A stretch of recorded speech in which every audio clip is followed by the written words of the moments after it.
Sports Tonight, Monday, April 20. Bulldogs fury. They will appeal Chris Grant's 2-week suspension. Bring on the Kiwis. Australian Rugby League's finest gear up for the Anzac Test. Hockey's out there. Okalupo and Slater star at the Coke Classic. And really turning heads. The new look for the Hockeyroos. It is all here on Sports Tonight. Hello everyone and welcome. I'm Tim Webster. Also tonight, our Aussie cricketers a step closer to another one-day finals berth. Kari Webb back in winning form, NBA, overseas soccer and the inspiration behind a surfboat cruise national title. But first, AFL and Western Bulldogs forward Chris Grant was suspended for 2 weeks tonight after he was found guilty of striking. Last year, Grant was denied the Brownlow medal despite polling the most votes because of a one-match suspension. He's already one of the favourites for the medal this year, but is now ineligible. History repeating itself. Francis McDonald was at the hearing. Francis, what was Grant's reaction? Tim, Grant was visibly upset when he came out of the tribunal, and understandably too, because there was a lot riding on this case for him. It'll mean he's ineligible for the Brownlow medal for the second year in a row, and as we know, he would have won that last year had he not been suspended. It was a very long and drawn-out case. It lasted about 75 minutes, which is one of the longest I've attended.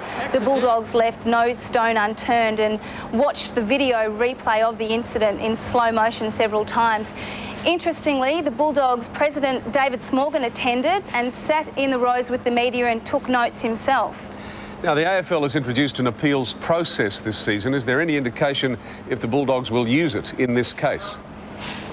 Yes, the Bulldogs have announced that they will appeal, and this is the first time that any club has used that appeal process. We waited for 20 minutes after the tribunal for the Bulldogs officials to come out, and David Smorgon made a brief statement to the media. The Western Bulldogs will be lodging an appeal against this decision, and it will be in the AFL by 2 o'clock tomorrow. That's all we've got to say. All right, that's tonight. I understand there's a very big night there tomorrow night too. Yes, that's right. The AFL have reviewed all the matches on video and come up with 6 more charges. Carlton's high-profile backman of the century, Stephen Silvani, is up on a striking charge. His teammate Brad Pearce also faces a striking charge. Marcus Seekamp of Melbourne, Martin Pike of North Melbourne, Jason Ball of the West Coast Eagles and Damien Hardwick of Essendon are also all up on striking charges. Sounds like that could all take a while. Thanks for your time tonight. Thanks, Tim. Francis McDonald, and he's shown more endurance than any other AFL footballer, but Jim Stein's record of 244 consecutive matches looks destined to end this week. But we've said that before. It's this piece of plastic that has almost certainly ended one of footy's most remarkable streaks. Soon after the Demons' win over Carlton yesterday, Stein's fears were confirmed. His record, 244 games in a row, all but over. I like to play all the time, so but you know, if I'm not good, I'm not good, and if I'm not going to help the team, I'm not going to be out there. So you know, I got to look on the bright side and say, well, I've been lucky this far, and you know, I'm sure the boys will win without me. But while club officials concede Steins is virtually certain to miss, the man himself clings to a glimmer of hope. Steins is back in hospital tonight having surgery to wire his hand, leaving a very remote chance it can be splintered for Saturday. I'm sure players have played with broken hands before, and some blokes have, and they've come back too early and they've made it worse, and some blokes you wouldn't even know about it, so we'll just have to wait and see. And as for the record, it's good to be known for something a little bit different. And, you know, I've probably, I suppose the media's built it up more so than anyone else. And I've held a bit of pride about it, you know, just being able to get out there and do your best. But while Steins will miss no more than 2 games, teammate Neitz faces 3 months on the sidelines. A shattered Neitz has been admitted here to Victoria Hospital for surgery tomorrow and today refused all interview requests. But he did speak exclusively to Channel 10 about the sickening blow. It's a bit of a blow. The side's going really well at the moment. Great win today, coming back with 3 goals down, but yeah, definitely a blow on the personal front. Neitz says the injury happened innocently enough. I was just doubling back after trying to go for a mark, so pretty just one of those things, really. Meantime, Hawthorn today lodged a letter of complaint to the AFL. Furious, Channel 7's cameras were too intrusive on coach Ken Judge on Saturday. It was off-putting because you know, whilst they weren't exactly in my vision, they were certainly well and truly in the corner of my eye and certain parts of the ground, they were, they were sort of almost, taking some of my vision. And AFL figures sent to clubs today and seen by 10 Sport reveal a 5% drop in attendances so far. Crowds in Victoria are also down almost 10%, while gate receipts have dipped almost 24%, although most of that is more indicative of rising club membership. Brisbane forward Brad Thorne has been cleared to play in Friday night's test against New Zealand in Auckland. Thorne was reported for a high tackle in the Broncos' loss to Manly on Friday night, but he's now a member of arguably the strongest Australian rugby league team of all time.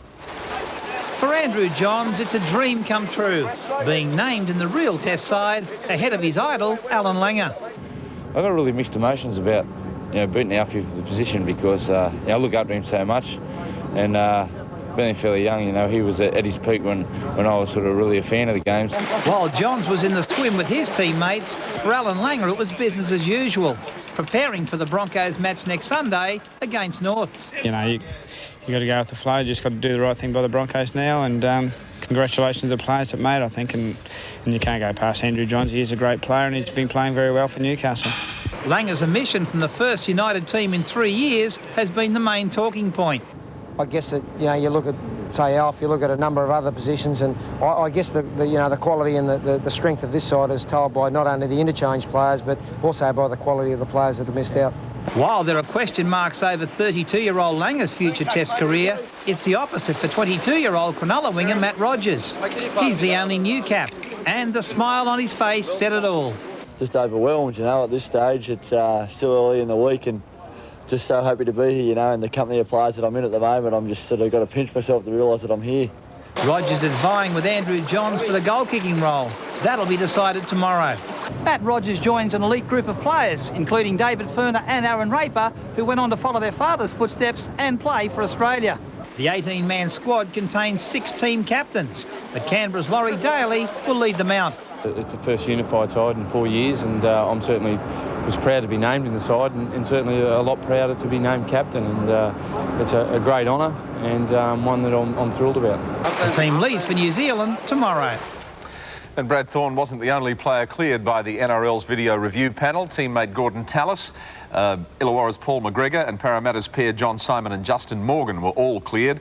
Tallis was sent off during last Friday night's upset loss to Manly for this tackle on Adam Peters. After today's rulings, the Judiciary Committee can have a week off. And rugby's veteran Test 5'8" David Knox has been dropped from the ACT Brumbies starting lineup. He'll be on the bench for Friday's clash with the Wellington Hurricanes. Last year, Knox's work at pivot helped the side into the finals. It had been tipped Steve Larkham would take the number 10, but Craig McMullen has been given the job. Australia is headed for another one-day finals appearance, this time in Sharjah, and following yet another win over India. Skipper Stephen Waugh snared 4 for 40 as India went down by 58 runs, getting nowhere near the target of 265. While the tour is coming to an end, Australia's one-day team is just starting to travel well. Despite losing Mark Waugh for 11 and Adam Gilchrist 25, that's out. The top order, with Tom Moody relishing his promotion. That's a long one. Don't call him Long Tom for nothing. Set Australia on the way to a sizable score. Ricky Ponting 48 and Moody making 39 off 35 balls before falling to Harbhajan Singh. That's in the air and taken. Some middle order stumbles slowed the race, and when Darren Lehman went for 12, Australia threatened to undo its good start. But Michael Bevan, Shane Warne and Damien Martin rallied. It's going to go way over the top of Sadu's head for 6. Australia finishing at 9 for 264. India's early over chase littered with wickets at one end and the sparkle of Sachin Tendulkar at the other. He's on the charge, Tendulkar. This is magnificent batting. As his teammates struggled, Tendulkar proved immovable. Oh, that's a big collision there. Ponting was running in. Until he and Rishikesh Kanikta fell in quick succession, ending India's hopes. Oh, he's got him. That's a great wicket. Fleming has struck. Steve Waugh cut through the tail. India all out 206. Now we believe in ourselves and we've got a bit of a game plan going, and the guys are playing some real good cricket, so we're looking forward to keeping on a winning streak. Just one NBL match played tonight, but a significant one for Australian basketball star Andrew Gaze. It was his 400th game for the Melbourne Tigers. But Newcastle didn't come to the party, knocking off the Tigers by 4. Gaze, who's played for Australia 257 times, is the NBL's leading scorer. He's never scored fewer than 12 points in a match. Tonight, no different in that aspect at least. Gaze with a match-high 37, helping the defending champions to a 5-point lead at half-time. But the Falcons went on with it, the 4-point win ending Melbourne's 6-game winning streak. Time for a short, and our men's under-20 basketball team has been beaten by Spain in the Albert Schweitzer tournament in Germany, 80-78. The 16-nation tournament seen as the dress rehearsal for the world titles. In other sports news, WA batsman Justin Langer has confirmed he'll continue his career with Western Australia, rejecting an offer from Victoria to join them next season. While in the world of triathlon, former World Cup champion Brad Bevan has pulled out of Sunday's Triathlon World Cup in Sydney because of an Achilles injury. And Mark Philippoussis has had a first-round win in the Monte Carlo Open. He beat Spain's Julian Alonso in 3 sets. Now time for a short breather here on Sports Tonight. When we come back, the women's marathon record smashed, plus Webb forges on. Kari wins her 2nd title for the year. And on the crest of a wave, Mark Occhilupo stars in the Sydney surf.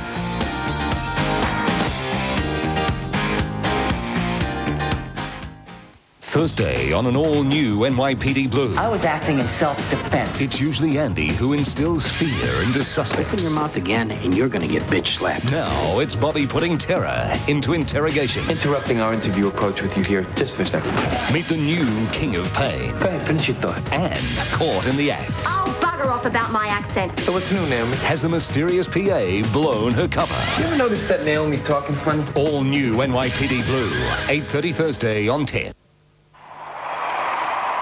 Wow, Australia, Greece, the mega hit of the 90s has broken all records. Nearly 300,000 tickets, all gone. The 2nd season rocks with Craig McLachlan, Anthony Warlow as Teen Angel, and Grammy Award nominee Gina G. Also starring Michael Cormick, Toddy Goldsmith, Doug Parkinson, Jane Scarley, and Glenn Shorrock. Greece, 2nd season explosion, June 23 and 24 at the Entertainment Centre. Great tickets on sale now at Ticketek.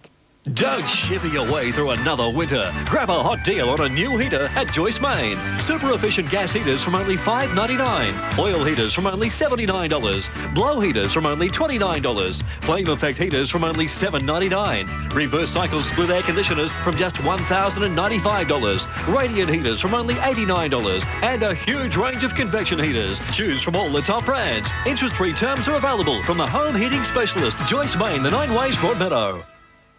You all know of the versatile Ultrapack retractable garden hose. Well, now there's an Ultrapack retractable for almost any application. The Ultrapack compressed air hose, chemical hose for rural use, hot and cold wash hoses, oil hose, oxyacetylene hose, the breathing diving hose, water blaster, and the Ultrapack drinking hose, which delivers good tasting water to your caravan or mobile home.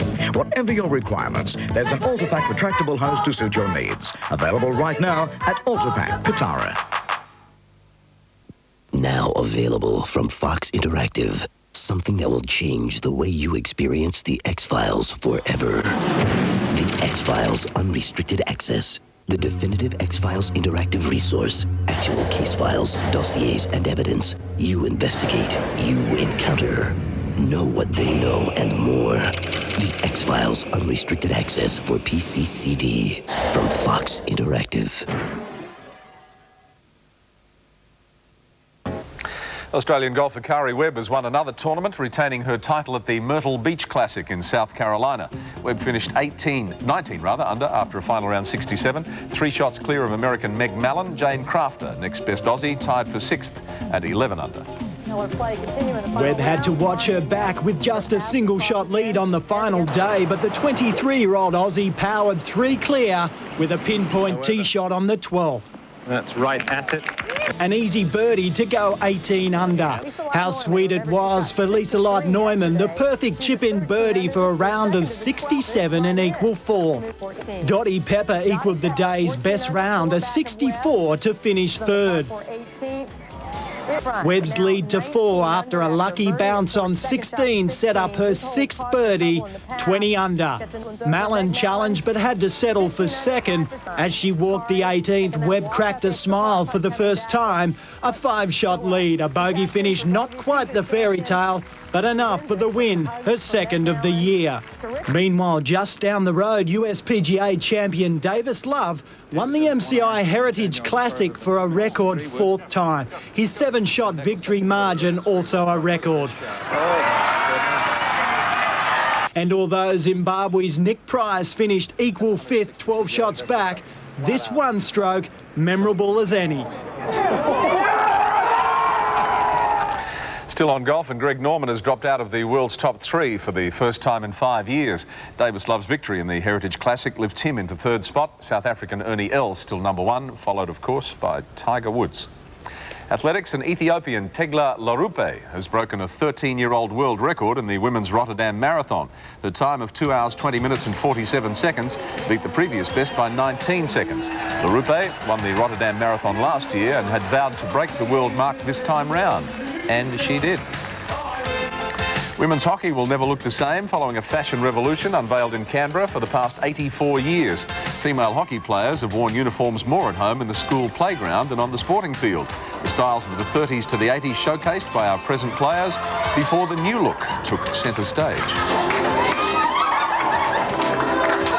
The new body-hugging lycra uniform will be worn for the first time tomorrow night in Canberra when the Hockey Roos take on Korea. Coach Rich Charlesworth believes the new strip will provide his team with practical and psychological advantages.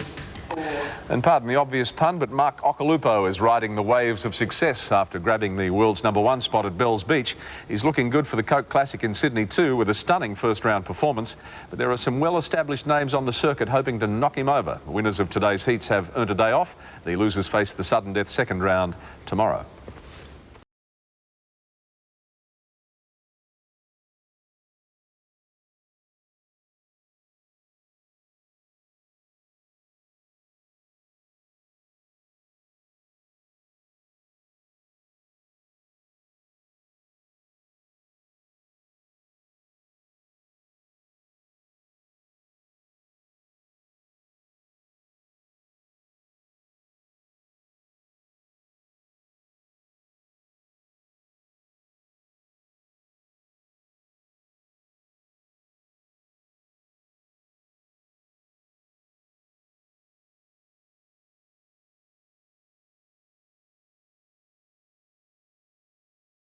First heat in a while, you know, felt good, it was enjoyable. I'll be better tomorrow for it. Slater went searching for tube rides and impressed the judges along the way. It was his usual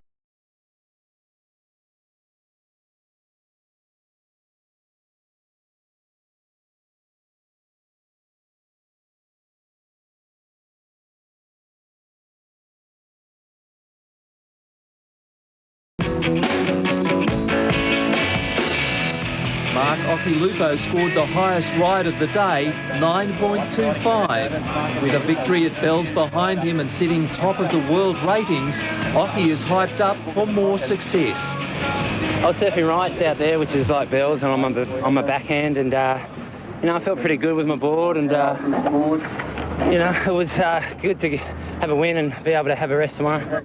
The other standout in round 1, former Newcastle surfer Luke Egan. Luke's precision demolition job earning him plenty of respect, and like Slater and Oki, a rest day tomorrow. I get to relax tomorrow and maybe try a couple of different boards and just get ready for the day after. It's good when you get a day off, you get to prepare a bit better for your 3rd round heat. And don't go anywhere, there's a lot more to come here on Sports Tonight, including all the NBA action, plus around the world in 80 days, a powerboat chases a record. And the old man and the sea, the inspiration behind a team's There he goes. win. Bye-bye, boys. You'll cops out of the North Darabin Hotel. Well, look who Jerry's dating. Do you have any idea what it feels like to save someone's life? Is it anything like hitting a homer in softball? Careful, she could be bluffing. Dermatologist. Skin doesn't need a doctor. Of course not. Wash it, dry it, move on. Nash across at All New Seinfeld Thursday. Are you feeling dirty? I'll wash you down, and I'll bet I can get you into a real lather. Call 1-900